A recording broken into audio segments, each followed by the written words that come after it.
Bona nit, gent del passatge Pellicer.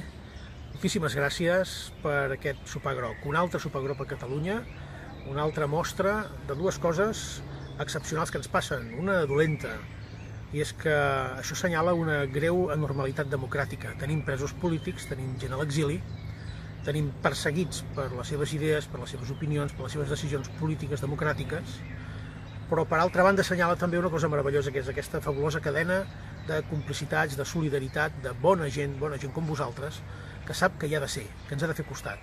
I ha de ser-hi participant en sopars o en qualsevol altre tipus de campanya que s'ha posat en marxa per expressar davant del món, perquè el món ho està mirant, com és aquest país, com volem fer les coses. I quan les coses necessiten que tots plegats tornem a alçar-nos i tornem a ajudar-nos uns als altres, ho fem.